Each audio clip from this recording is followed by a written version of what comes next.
Good morning, good afternoon, and good night, and welcome to the Amateur Otaku podcast. How's everybody doing out there? I am Brandon Alvarado, the Scarlet fan here, and I'm so excited to be here today to talk about Demon Slayer Season 2 Entertainment District Arc. The time is now. The time has come. We're doing this. I know it's long overdue. I know a lot of you probably thinking, hey guys, when are you doing Demon Slayer? It's like the biggest thing in the world right now. What are you doing? So we're now live here to talk about the first 8 episodes of the Entertainment District arc. We didn't want to cover the Mugen Train arc because we didn't want to like talk about that arc again because we just did Mugen Train the movie. So we didn't want to take too much time talking about things that we already talked about. So we're focusing on the new Entertainment District arc.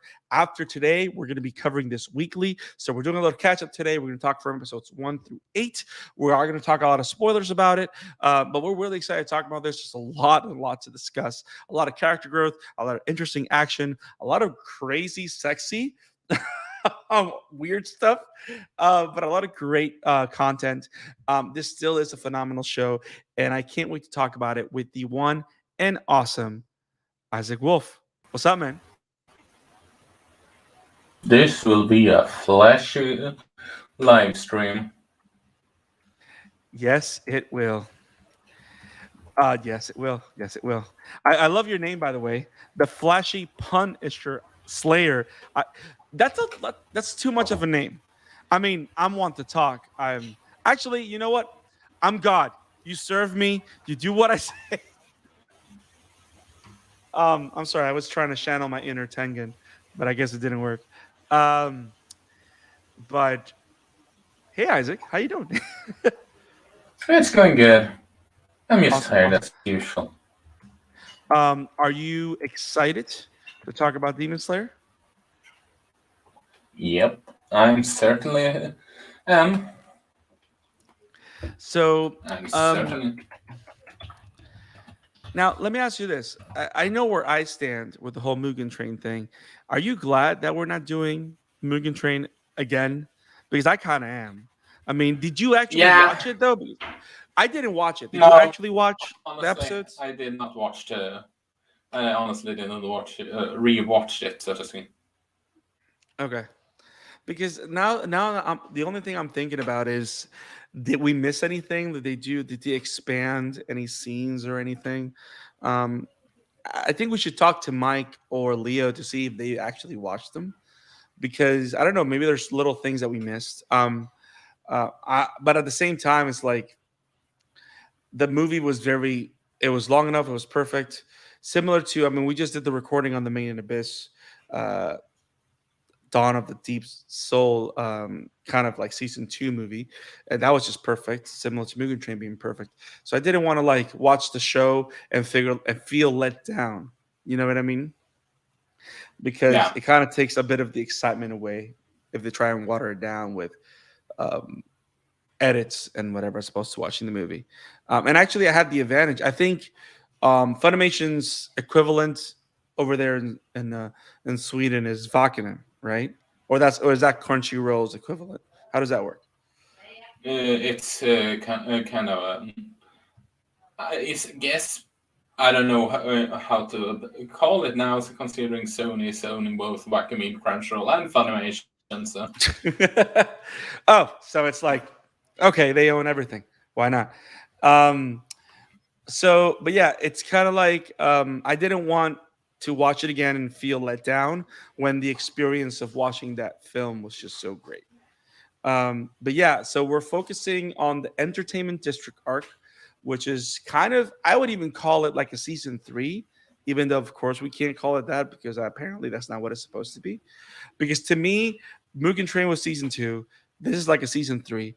I kind of like that they're separating it in arcs. I don't see a lot of anime shows doing this, because sometimes you get 2 arcs per season, or you get 1 arc per 2 seasons or whatever. So I kind of like what they're doing with Demon Slayer, where they're just putting it out 1 arc at a time, and I think they're taking the time to explore all the different bits and pieces that they want, of the book and of the show. Because again, the pacing of Demon Slayer has always been awesome, swift. The direction's been good. The animation is still gorgeous. Um, because I gotta say, Demon Slayer is one of the most beautiful shows out there. It's always been, and it still It's is. it's movie quality in each episode. I dare argue. Yeah, yeah, and especially whenever all the abilities occur, like whenever you have all the lightning abilities or the beast abilities or the fire abilities, it just comes alive in a way that's just you really haven't seen that before. Like, and it's funny because it makes me think like, imagine if Dragon Ball did this with their animation, it would elevate that show like crazy. Because you know how whenever they do their key power ups or their kamehamehas or whatever, everything looks the same shade of color within that world. It doesn't stand out. You know what I mean? And it's funny because Yeah. when you watch like Dragon Ball Fighter Z, the video game, like you kind of see some accentuation on the graphics for the abilities, and you kind of want that, but not like Demon Slayer just took it to another level. And I like how they stylize, like if Persona 5 I'm sorry, I think I've taken a pattern here where I'm just shitting on that anime. um if the Persona You 5 can say anime, it's rather personal. yes, damn it, Isaac, stop. It is personal. Because here's the thing, Persona 5 is one of the most stylistic pieces of media. Because I can't say a game now because now it's everywhere. Like I kind of want to read the manga too. But like like it's one of the most stylized games and pieces of media ever. And it's amazing. And I like how Demon Slayer is one of the most stylized animated shows out there, and I think it's one of the most stylized ones in the last decade. Is that right to say? Like, it's really, Yeah, you know, I can agree with you on that one. because yes, when you see movies like Weathering with You, um, those movies look beautiful, but that's just like a different kind of animation. You know what I mean? It's cinematic, all it's different textures and stuff like that. But this on a weekly basis is like is a type of perfection and style, because it's not even like quality, it's all about the style of it. It's just unique. And I like how that even now feels fresh, because there's nothing like it. And I think they know that that is one of the main draws of the show, is the style and everything like that. Because this particular arc, of course, Tokyo's red light district, there's a lot of stuff going on, very interesting things. Like they taking advantage of the style of the colors and everything like that. Even the villains are very stylized, which I love. Um, yeah, it's just a gorgeous show. So I'm glad to be talking about this again. Going back into this arc. Um, Have you checked out the manga? Yes, some few pages. Is that alone is very stylized. It's and they argue that it's not like anything else in yeah, terms of art direction. And yeah. I think the only one that I would say that is stylized, like a very stylized one, is going to be Attack on Titan. But I would say Attack on Titan on the final season, because I think throughout the years, I think Attack on Titan season one came out. What was it? 2015. Let me see. yeah, I think so. Yeah. Season one. It came out in 2013.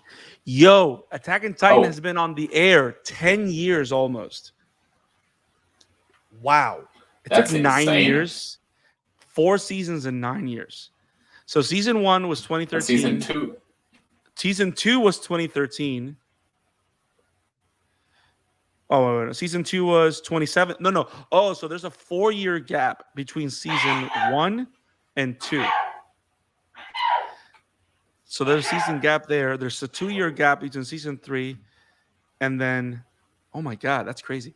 But like Attack on Titan evolved their style and their animation as the seasons went on, which makes sense with all the year gaps. But Demon Slayer has been this beautiful and interesting from the get go, and I love it for it. Um, so before we continue and dive into all the little bits and pieces and spoilers of each episode, a little bit of housekeeping. If you love what we do here, the Amateur Otaku, where we talk awesome manga, anime, and anime movie reviews, make sure you click that like button, you subscribe to our YouTube channel, and click on the bell for notifications so you do not miss any episode, any stream. If you want to hear us in our podcast form, you can find us on Anchor, Google Podcasts, Apple Podcasts, Radio Public, Stitcher, wherever podcasts are found, you'll find the Amateur Talk podcast. We have a great extensive catalog of everything we've been doing for the last almost 3 years.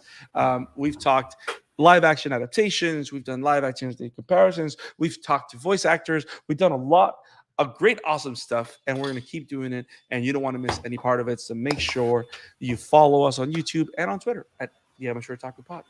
So, Isaac, first 8 episodes, Entertainment District arc. General thoughts, ideas before we jump into specific things. What are your thoughts? Well, Tengen is more than meets the eye in terms of a character. That's for certain. Mm-hmm. Definitely. I mean, when I first saw in the first season, when we got introduced to all the Hashiras, I was just, okay, is this just a one-note character with a specific quirk calling everything flashy and all that jazz? That was just my first impression by the character as a whole, but who can blame me considering how much he talked about flashing? I mean, he certainly flash forwards his conversation at times. Oh my god, you planned for it, damn it! Yeah, I did, or did I? Did you?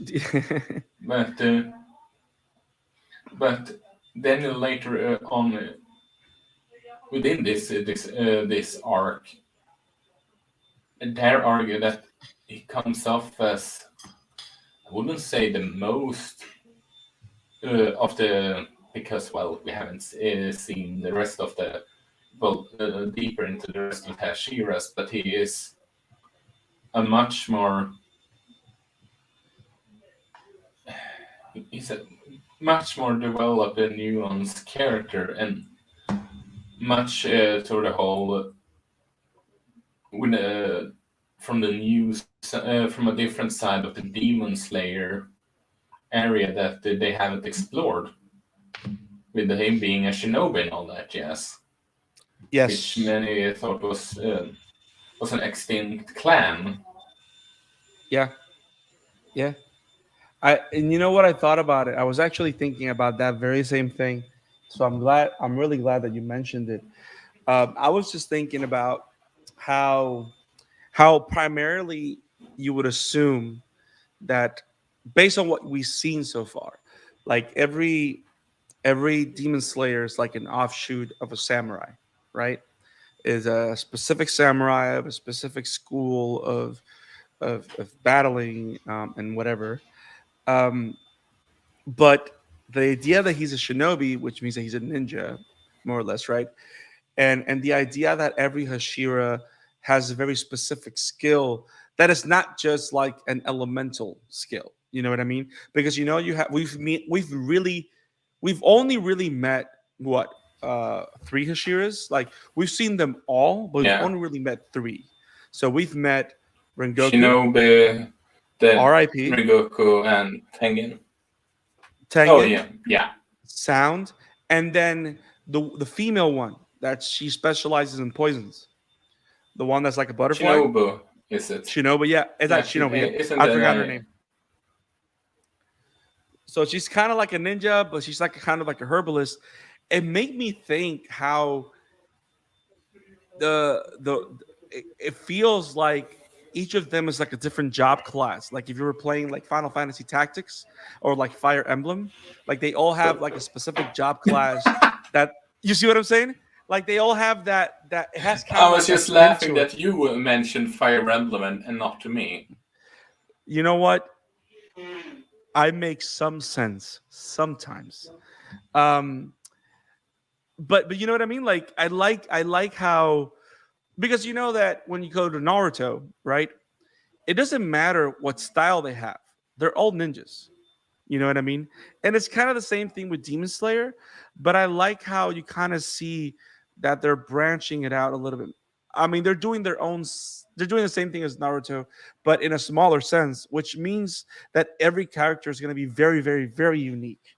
And I like that about the show because the thing with Naruto is like everybody was a shinobi, so you had shinobis everywhere, and so you had a lot of cannon fodder.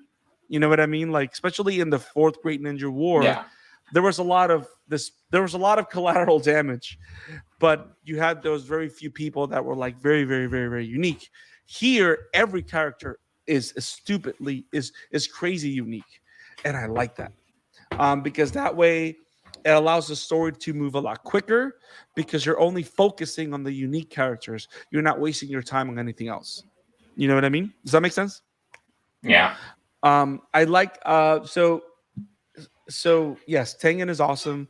I like how he tries to take this these two girls because reasons he needs them for a he needs them for a mission. That was kind of like crazy. Um, I now, mean, his. I mean, how should I put it? His reasoning for that he would need them made kind of sense, honestly, all but things considered. But but if why he not just talk? He could use. But the thing that I was confused about, why didn't he just talk to the other two female Hashiras then? maybe they're busy with something else, we don't know. Yeah. Now, that, but also I think it could have been. I mean, and why not talk now? I'm glad that Tanjiro, Sanitsu, and Inosuke um talked themselves into saving the girls and going with Tengen. Because if it wasn't for that, we wouldn't get the greatest Final Fantasy VII reference in the world. Because yeah, you know where I'm going. Oh, You know where I'm going with this. yeah. Like, like there is only very few stories that require the strong male lead to dress up as a lady. And that was awesome. Like I was thinking about the whole thing of them dressing up and like infiltrating all these geisha houses because they're practically geishas, right? So and courtesans and whatever. Yeah. And like they have to dress up and pretend to be women. And of course, Inosuke, the one that wears a freaking boar in his head, he's like the most beautiful one of all, but he can't talk because he sounds too manly. So, so apparently he's a mute woman. Tanjiro is of course cannot be used as a geisha because of the scar that he has on his head. And then Sanitsu is the most ladylike to a degree, but he's the ugliest of them all. Like the whole dynamic is just hilarious. I like the interactions between them and Tengen. I like how Sanitsu hates him. I like how Inosuke kind of like goes with his god vibe. But the biggest thing that I like is I like how Tanjiro and him kind of look at each other with a level of respect. You see what I'm saying? Like he kind of And recognizes yeah, and Tanjiro a little bit more. I have to say, would love to see Zenitsu be asleep a lot more in this series because I can tolerate him then at least. Yeah. Well, I was gonna say that. Like, I was gonna ask you this question. It's actually in my notes. I like every character here has ever since Mugen Train, of course. All these three main characters. There's been a lot of character development, and also on Zenitsu's side. Like Zenitsu's not running away anymore. He's actually trying to actively be more brave.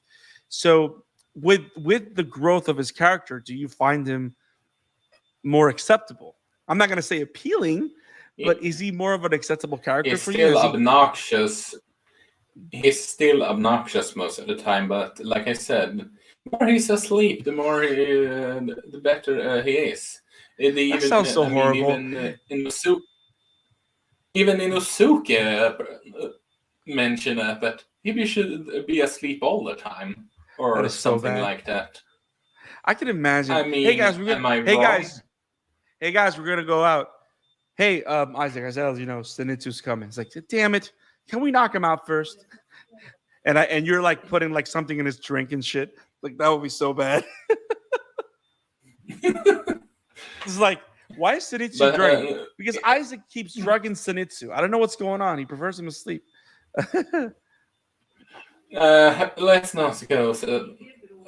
Okay. No, I didn't mean to sound that way. You know, Just because there's a lot of breasts in this episode. No, I'm kidding. But what the hell, man? I don't know. I'm sorry. That was so bad. You know, but I mean, it's you can't deny that it's like if the creator know that Sinestros yelling is Yes. can goes on people's nerve. If even in Inosuke said, maybe you should be asleep all the time. Well, you know what's interesting that now that you say that, I think it's a very smart choice from the creator too, because you got to think about it. It's like, how do you have a character that's a badass, right, in battle that can be a very powerful fighter that doesn't overshadow the main character, but is still kind of in the same level? So what do? You make him super annoying, or you make him like the least likable of all the characters. You see what I'm saying? So that's why I think he's just a great. He's actually a great addition to that trio of Inosuke, Tanjiro, and Zenitsu. That's why I think Zenitsu fills that role. Zenitsu is like, he's like Kuwabara in like Juju Hakusho. You know what I mean? Like Kuwabara has the tendency of being very annoying, but he is quintessential to the team. You know what I mean? And also, are all Hashiras like this likable and interesting? Because I kind of want that now. I want every Hashira to be amazing. And like in the beginning of the episodes, I kind of felt that Tengen was like kind of another Rengoku. Because like in the beginning, you kind of notice like they have like the same attitude. But I like how Tengen has this dark, but I kind of like how that is completely gone. By episode 2, you're already seeing who Tengen is, and it's something else. He's something else entirely. Like you can feel the darkness behind the story. You can feel that he's cool, confident, calculating, but he respects Rengoku and all that stuff. I mean, Tengen is just super cool. I mean, and apparently he has 3 wives because. Yeah, you can argue that maybe he looks up to Rengoku, which is why he acted the way he did. Yes, especially towards episode 8, where he's finding himself that he's battling, that where you get to that part of the battle where things are starting to heat up. Yeah, like he wants to be better and save these people. But I like how all Demon Slayer, especially all the Hashiras, have this sense of responsibility with saving people. And like I like that all Demon Slayers so far are heroes through and through. I like that because it's kind of like a cookie cutter kind of thing, but I like that it's pretty clear like that. I mean, I wouldn't be surprised if down the line we're gonna find an Hashira that decided to become a demon, because we haven't seen that yet. So why shouldn't we see that? You know what I mean? But I kind of like the fact that all Hashiras are interesting, and I can't wait to meet them all. But we're not talking about all of them. Talking about the arc. Keep going. Speaking of his wives, isn't it just me that find it funny how they are just mirroring Tanjiro Inosuke and Zenitsu in personalities, essentially. Yeah, yeah, it's kind of messed up, but it's kind of interesting. So what you're saying is, so if Tengen had kids with all three of his wives, it would be Tanjiro, Zenitsu, and Inosuke. Is that what you're trying to say? Kinda, Oh my kinda. god. Oh I my mean, god. just look at their personality and their mannerism. When they fight against the demons that we haven't gone into uh, detail at.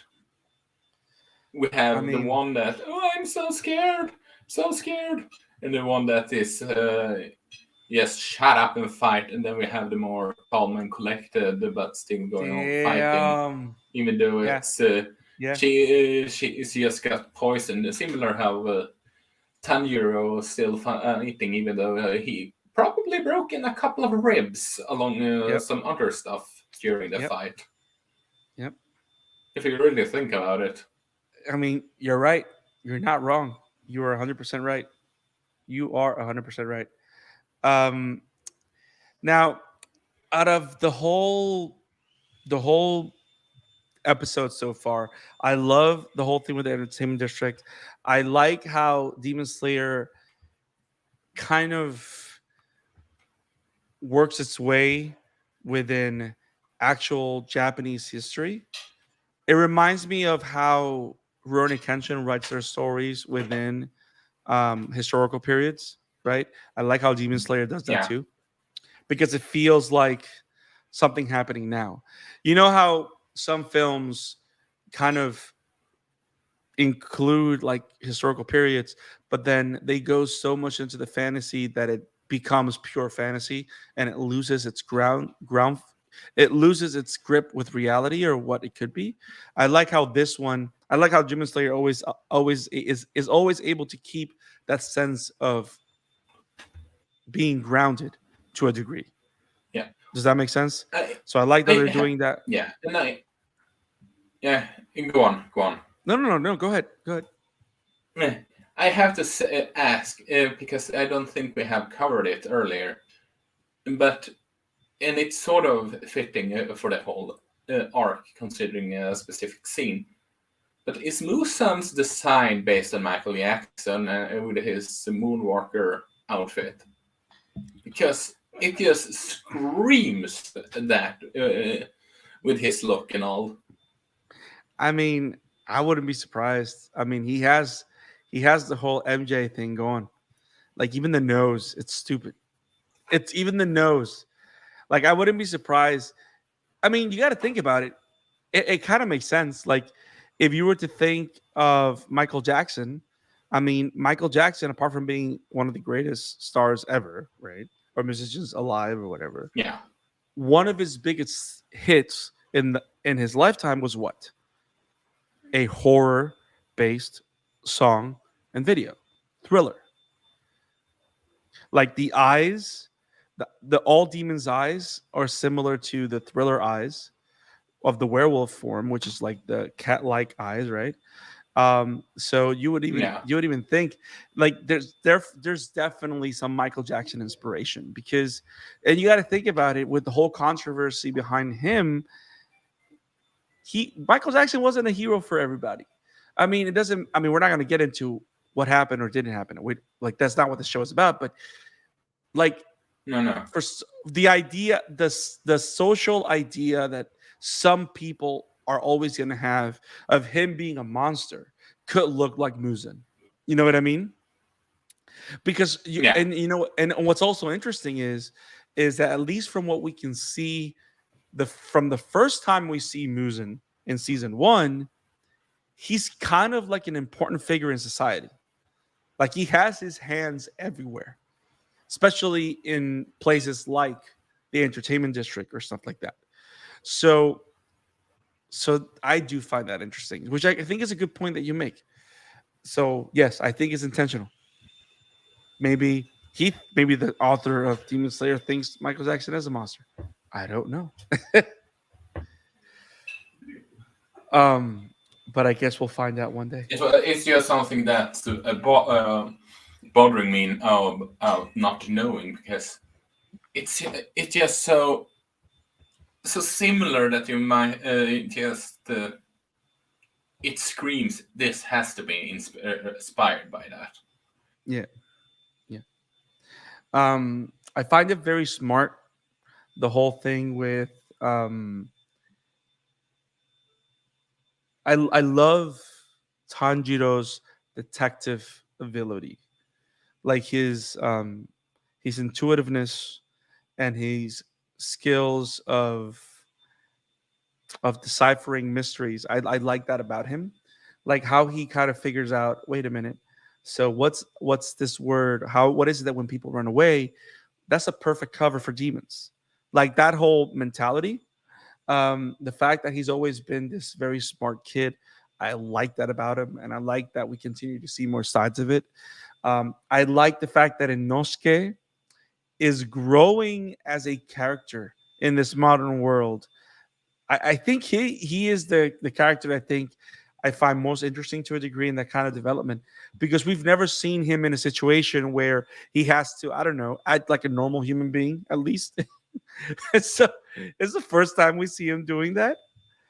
Um, and I like the fact that I'm not surprised that Zenitsu, being the one that rides the lightning, is kind of a rock star. That's pretty awesome. Did you enjoy? Are you gonna buy Senetsu's new hit single on Spotify? Nah, not really. But I have to say, Inosuke is probably the one that has, to some extent, has uh, most character development, because Yeah, he can be social now with a. Sure, he has some temper tantrum like always, but he can be social yep, at times compared to earlier. yeah. If that makes And any I sense. yes, yes, and I think it all has to do with the fact that all these three characters. We can talk about Renjoku's family. We can talk about Tengen because we do see the glimpses of him suffering the loss of Renjoku. But these three kids suffered that loss together, and that brought them together.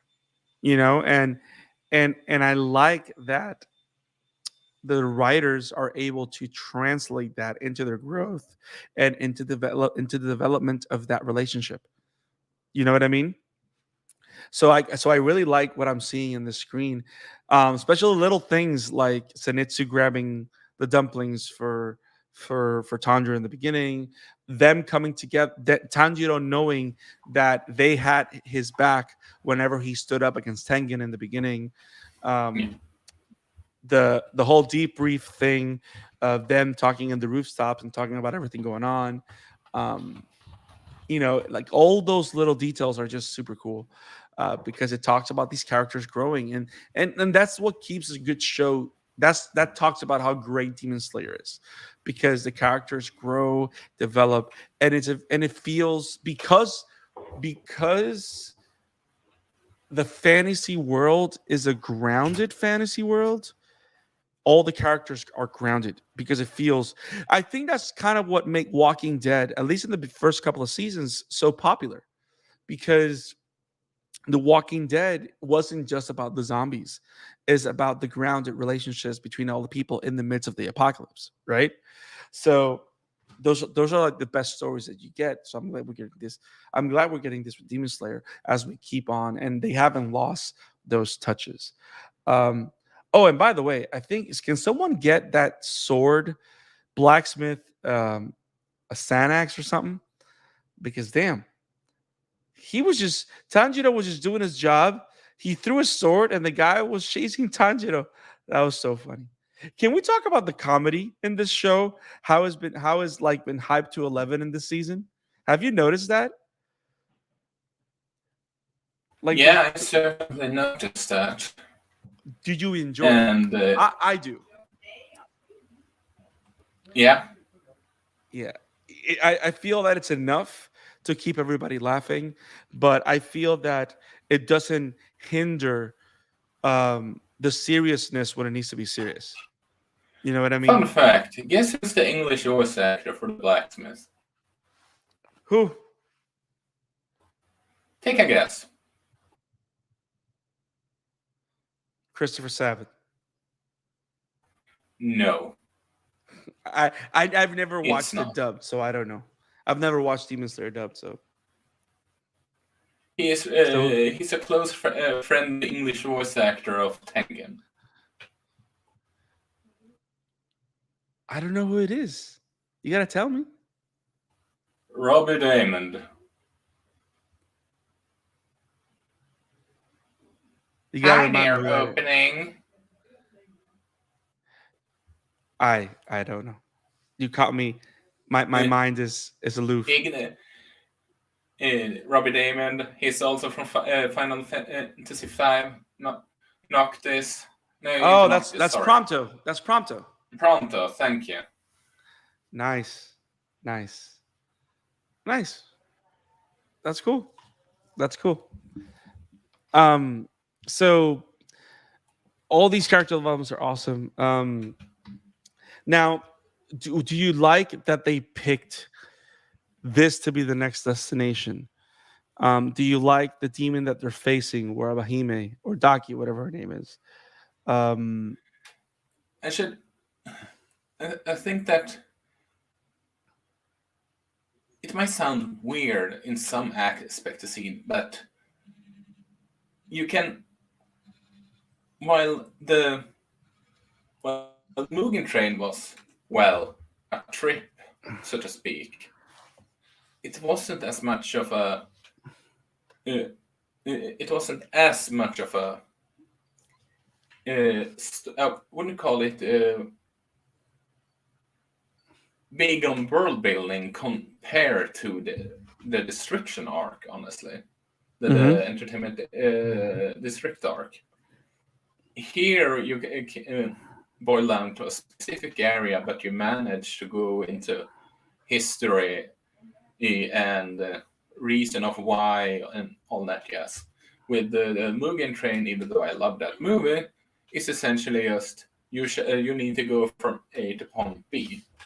Right. If Correct. that makes any sense. Yeah, it's an event as opposed to a is an event as opposed to like a story. Like this is a storyline. Mugen Train is an event. It's something that happened in one night. Exactly. It's not something it's not it's a significant event, which is why I think it works perfect as a movie. And I question the fact that it was divided into episodes later.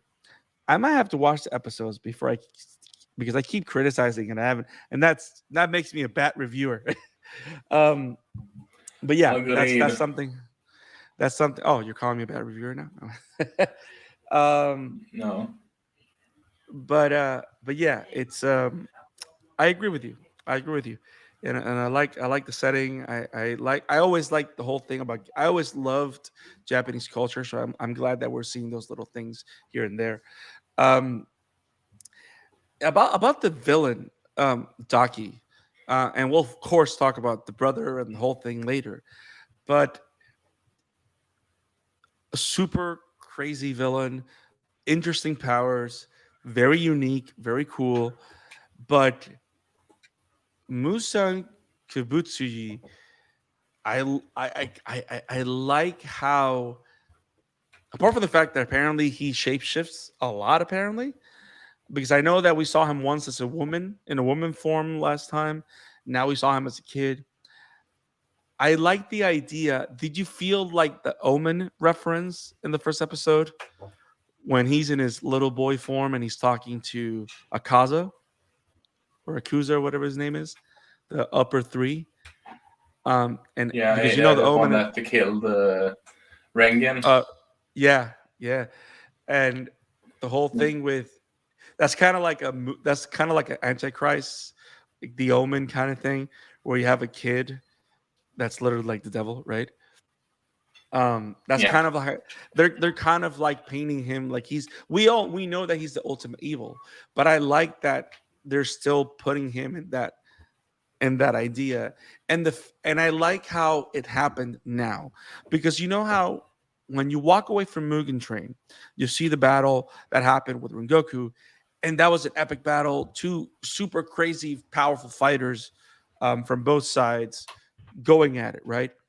But then you see that one that literally kicked everyone's ass to a degree, right? Get his ass kicked by a finger. You're like, oh shit. So I guess we haven't seen anything, huh? Yeah. So I kind of like those little teases. It's like the whole Thanos at the end of the first Avengers. You know what I mean? That's like one of the greatest post-credit scenes in history in my mind. Especially when you see what we saw in Endgame and Infinity War. You know what I mean? So like Yeah. I really hope that Demon Slayer delivers on that. On that big threat that is Musan Kibutsuji, because I like what they keep setting up, and I like how he keeps appearing a lot more consistently in the show, as opposed to season one where you kind of saw him twice maybe in the 23 episodes that we saw him like twice or like three times or whatever. So I kind of want to see more Kind of of. him, and I like that. I like that we saw him more here. Um, Is there anything in particular that you want to talk about? Anything that stood out to you of the district arc, of the episodes, of the battles, as we go into more details of the battle going on right now? I I have to say, knowing the age of Daki made me oh my fucking god, really? Really? But here's the thing, though. It goes with the cultural and historical period that they're covering. That was the age where a lot of these geishas started. They started as teenagers, trying to Yeah, cover but their she parents. certainly doesn't look that young. Correct, but you got to. But also, when you think that demons can shapeshift. She's been a demon for years and years and years. I like the fact that there's a legend behind her. That she keeps coming back and changing her name, but always has Hime at the end. I like um, that whole mysticism or myth like quality that she has. But I gotta say, I'm kind of disappointed that beyond that myth like picture of who she is, she kind of feels like a generic demon. Was I like, apart from her abilities and her powers, she kind of just feels like another villain. She doesn't feel unique. Like, to me, The, Akaza, the one that Rengoku fights, feels more unique. She doesn't feel that the, unique. on, honestly, how should I put it? The things that makes her unique is uh, her connection with her brother that Yes. comes in and Yes. temporarily saves her day. Yep. Yes. On her own, she's absolutely a Yes. generic will. Yes.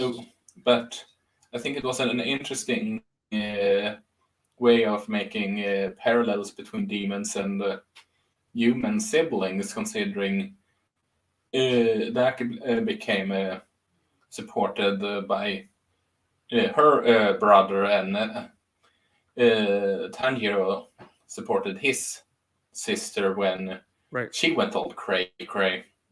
Yep. Yep. Yeah, I also did like the Yeah, parallel of brother and sister duos, and I like the fact that we see it here. Um, the whole thing with Nezuko and Tanjiro, and then you have the whole thing with Daki and whatever her brother's name is. Yeah, I like, and now that you mentioned that, you kind of just redeemed things a little bit, because it makes you think that she is kind of this generic villain to a degree, but it kind of feels like that was the point, because the twist is that she is fused with her brother. The twist is that it is. it is their combination that make up the upper sixth in the demon hierarchy, right? So I never Yeah. thought about it that way till you mentioned it, and it makes sense now. I'm not disappointed anymore because that was actually one of the best surprises and one of the best reveals that the show has had, and I'm glad that it happened here, and it happened in a very nice way. Yeah. Apart from the fact that her brother is so creepy. Uh, um, Speaking of voices, that makes the villains extra creepy. Going to the from the Made in Abyss review that is, I don't know when I'm posting it, but it's after this recording at least. That's right? ugh. Oh, you're thinking about Bondrude? Yeah. Yeah, that's just that's a crazy one. That's a crazy one. You'll hear about it when you listen to our Mid and Abyss, Dawn of the Deep Soul Cup review. It's that villain's crazy. But yeah, I like the parallels between them. I like that they fooled us because I'm gonna be honest. I don't think anybody expected there to be a brother reveal because he's never hinted at anywhere. Like not even Muzan mentions anything that you would think would allude to her brother being part of her or whatever. So I wonder, do you think maybe no, because that was her. That was I was thinking about how in the bot where in her nest, like all her belts had like a voice. I kind of was thinking if that was her brother, but no, that was just part of her because she is Yeah. strong, kind of by Spe- herself. speaking of sibling relationship, shall we point out that Nezuko, when she's in her, dare I say, full transformation, she is kind of dangerous. Bro, she went Super Saiyan. She went like, when a Saiyan looks at the full moon, that's what happened. Yeah, bro, that's what I It's was thinking. That was like crazy. I can understand why Musan is afraid of her to some extent, Yeah, consider that was all things crazy. considered. Yep. And I was, I and mean, I'm very, I was, what was that? he literally said that he literally said to her indirectly that he's afraid of her. Yeah. And I like the fact that we saw a transformation from Nezuko, that she went Super Saiyan or whatever. I like the fact, I really find it very cool, like how they paced the transformation because whenever they were fighting and Nezuko gets knocked out, when she stood up and she broke her muzzle, I was like, oh shit. Oh shit. It's about to go down. Like, did you get that feeling whenever she broke her muzzle? Because I was like, damn, she's about to kick ass. And then when I saw her, like all the like the vines came out and like she got a horn, I'm like, damn. Yeah, bro. She's scary. But She's like scary. it just it's also it also comes back to the whole sibling dynamic. Uh, Mm-hmm. she supports Tanjiro when he is in need. He supports her when she is in Yeah. need.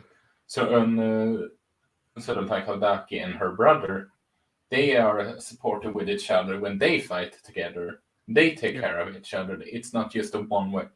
Sure, that Daki's brother essentially temporarily saved her uh, when they were starting. When the real fight starts, so to speak. Yeah. But again, it all boils down to you watch my back, I watch your back kind of thing.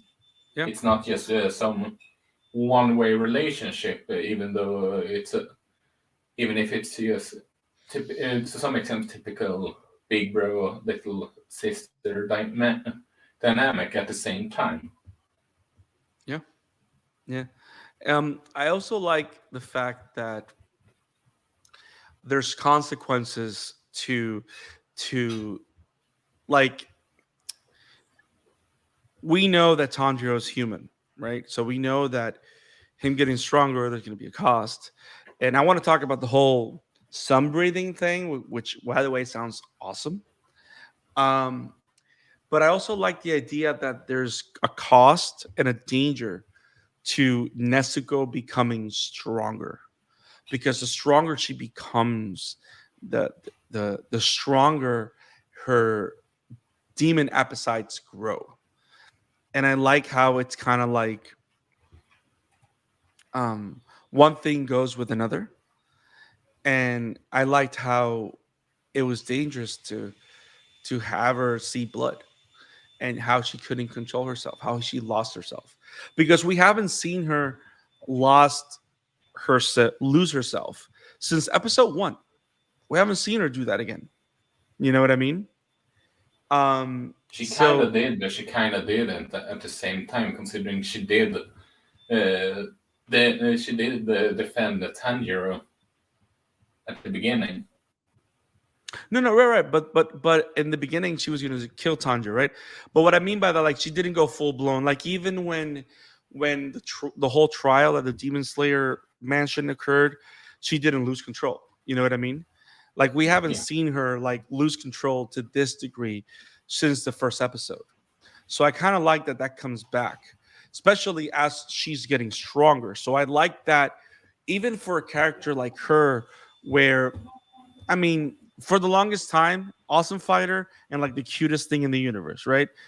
Um, you got right. So but you got to find ways as a writer to how do you allow that character to grow when there's no dialogue, when there's no like when you really only see her in a battle.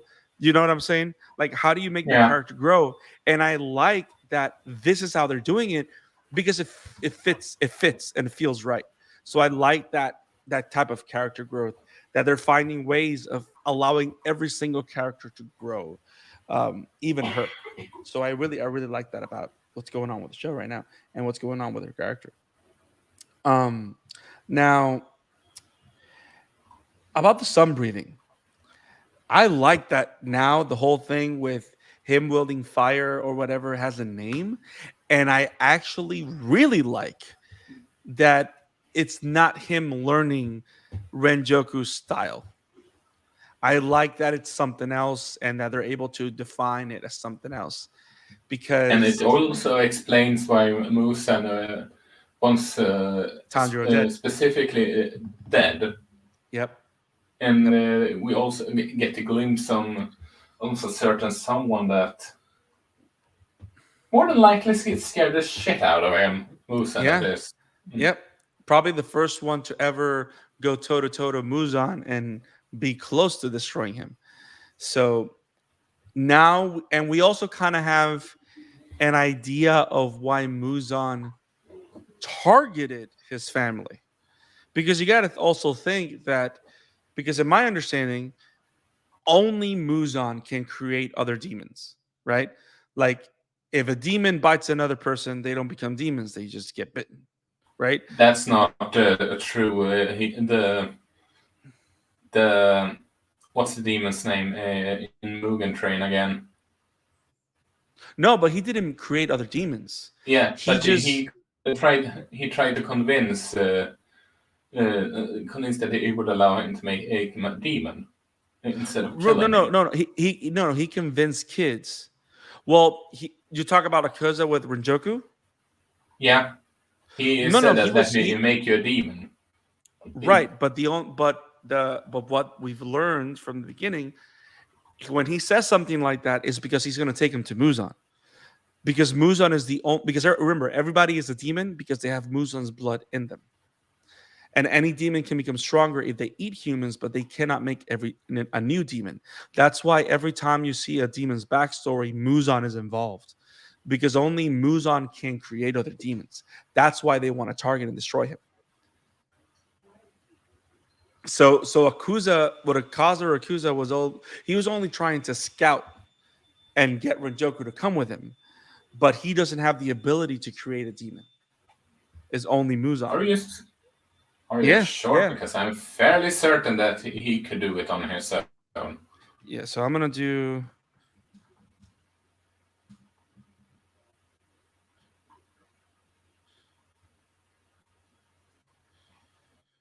Uh,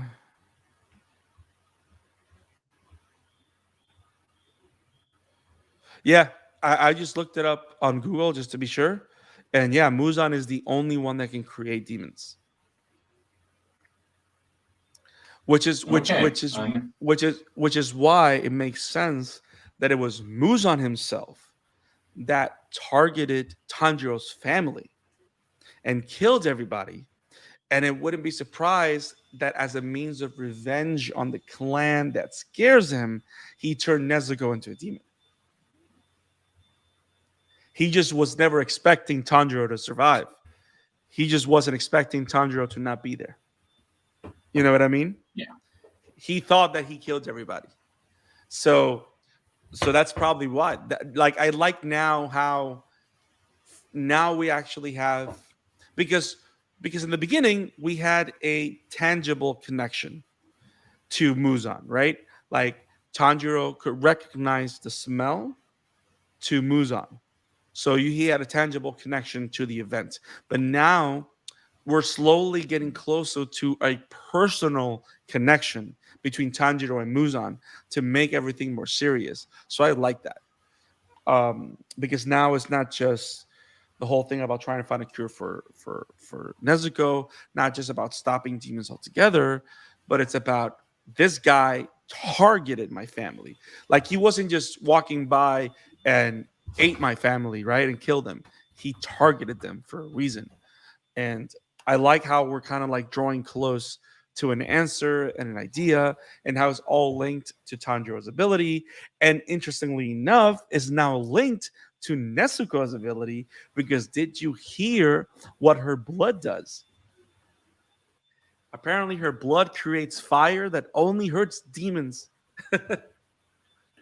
Which is just a pain in the ass for Musan and his comrades. Yeah, yeah. Which I like how, without even asking us to do it, like without us as fans asking, they're kind of like they're like low key doing an analysis of everything that happened whenever Tanjiro fought that spider demon,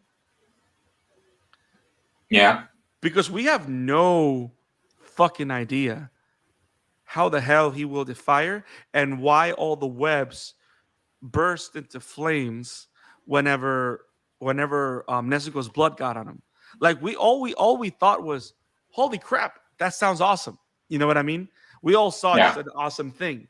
But now we're kind of getting like little like lines here and there that are kind of like removing the veil and like showing us the why.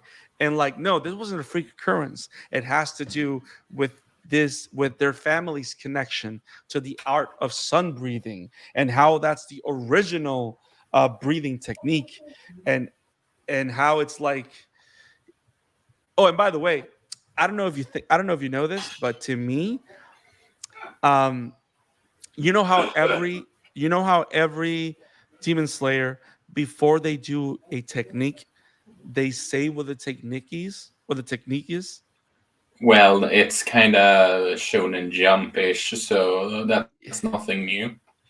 But it reminds me, but to me, especially with Tanjiro's Hinonomi Kagura, whatever it's called, I think I see it as a throwback to Rurouni Kenshin, because Rurouni Kenshin, especially in the anime, whenever he would do a technique, he would always say Hite Mitsurugi style, nine head attack, Hite Mitsurugi style this, Hite Mitsurugi style this, and like I mean, you everybody have does. seen the Rurouni Kenshin anime more than I, so I no Yeah, questioning that. and I find that cool. And funny thing, in the live action movie, he does it like when he's fighting Chishio. He says it. He says, "Hite Mitsurugi final technique, Amakakeru Ryo no Hirameki." And when that happened, of course, I lost my shit. But that's a different story.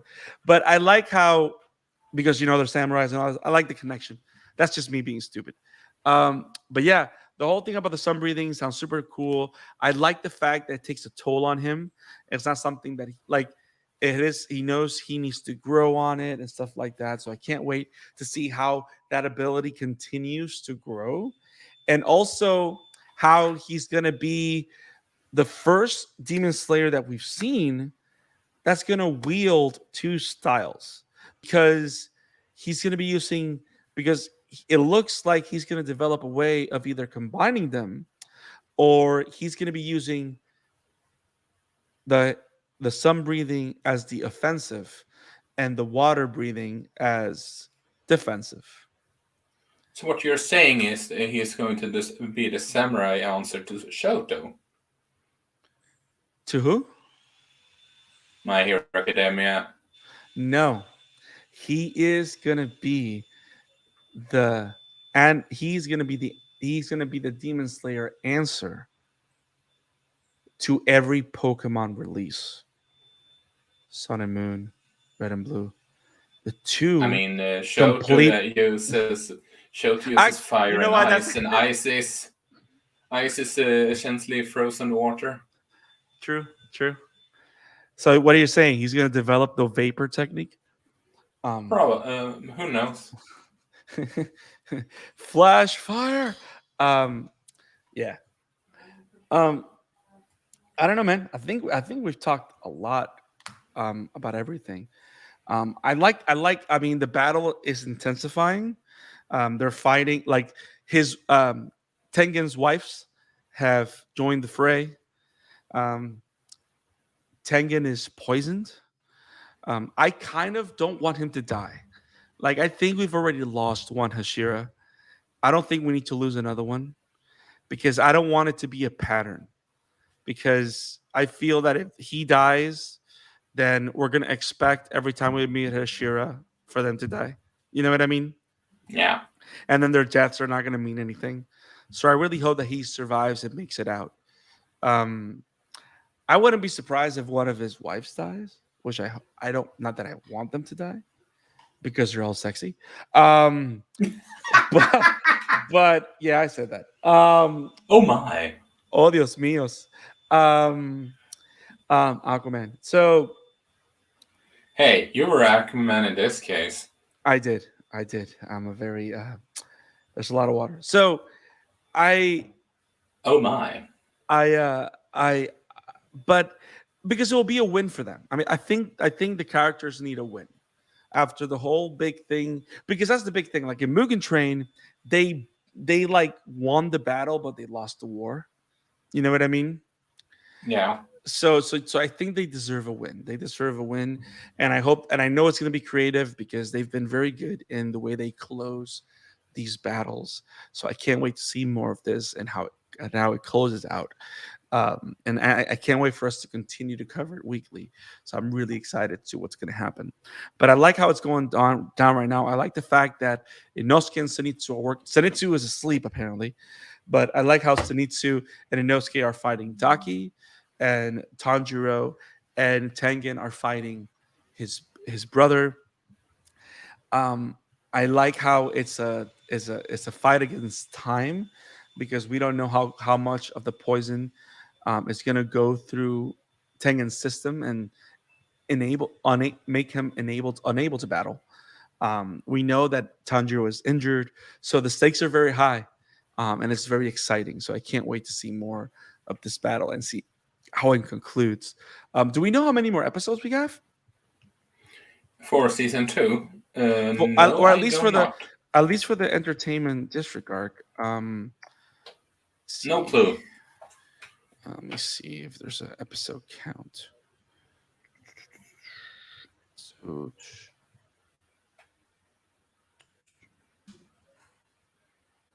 let me see. Ba-ba. We're gonna have 11 episodes, so we have another 3 episodes. So apparently, Yeah. it's gonna be another 3. So I think we're gonna get this fight's gonna wrap up very soon, but I think it's gonna be a tense one, because I don't think this is gonna be one of those where we're gonna finish the fight on the next episode and then we got 2 episodes to prepare the next arc. I mean, I have no problem with that, but I kind of want to see where this battle goes, but I also don't want it to drag on. So I'm glad that it had the right amount of buildup. It has the right amount of stakes. Do you think Nezuko steps back in the fray, or you think that she's done for now? I think she's done for now. Yeah. Um, for some reason, Tanjiro is now like the new Izuku Midoriya.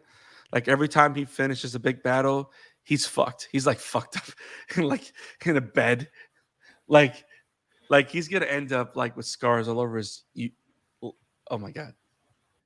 Um, What? but then, but then again, it's normal. I mean, it's a shonen, right? Yeah, kind of. Yeah. He's getting more hurt about Ichigo Kurosaki than gets in Bleach. And I mean, but Isiko You just know- dies a couple. He just dies a couple of times. That's all it is. I wouldn't go go that far, but yeah, okay, fair enough. Yeah. Now, I did want to talk about one more thing before we head out, and this is just me talking about lore and things that I want to see. Did you notice the Tengen flashback with the leader of the Demon Slayers? And Yeah. did you notice that on that flashback? So you know how the leader of the Demon Slayers has like this burn kind of marks all over his eyes, Yeah. and he's like blind. Did you notice that he actually doesn't have it that bad in the flashback with Tengen? He Yeah. has it like the illness is starting.